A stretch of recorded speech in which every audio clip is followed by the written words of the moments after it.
yung condolence at chocolate. Eto, nirhyme niya yung 42 sa indigo. Sa indigo, ang tindi mo sa liriko. Dapat ginawa mo na lang 22 para pwede mo ipagtugma sa indigo. Tinugma niya rin yung conductor at magmaktor. Isa lang ang opinion ko dun, ang waknon. Lazy rhyming armas mo, panay lang punchline na simple. Conductor at magmaktor, ano yan? Slant rhyme ng Bicol? Ikaw yung mason na sobrang whack, lahat ng battles mo walang art. Sobrang cheap mo mag-construct, lahat ng projects mo substandard. Master of crowd control, mangmanipula kapangyarihan. Kaya di nyo halatang mali na ang pangangatwiran. Sabi mo chicken yung PM3? Nalito lang ang karamihan. Pero alam ko dahilan kung bakit siya nagkamali dyan. Kasi yung mang-inasal, hindi niya pa nakakainan.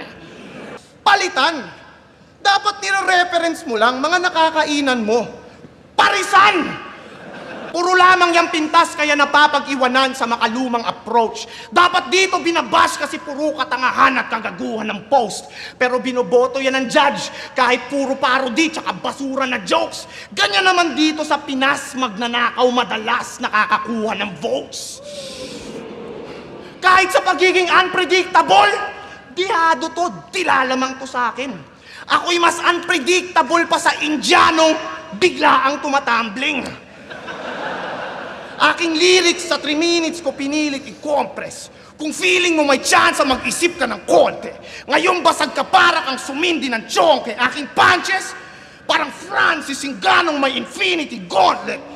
Itong si Cripply naging alipin ng SOCMED. Puro photograph, hindi man lang nang hihinging consent. Puro look-alike, ganyan kanyang napiling i-content. Puro brain rot, galawan niya pang skibidi toilet. Dinamay stepdaughter ni Zayt. Walang habas bibig niyan. Dinamay anak ni MP3. Tatay ni Acer. Talagang damay si Bilyan. Mahilig ka man damay, dapat sa'yo sapukin. Kung mahilig ka man damay, tang ina mo ako rin. Di ba pangalan ng papa mo, Ronald? Hi, Sir Ronald! Tang ina mo, pango! Ngayong gabi, gusto ko sanang magbahagi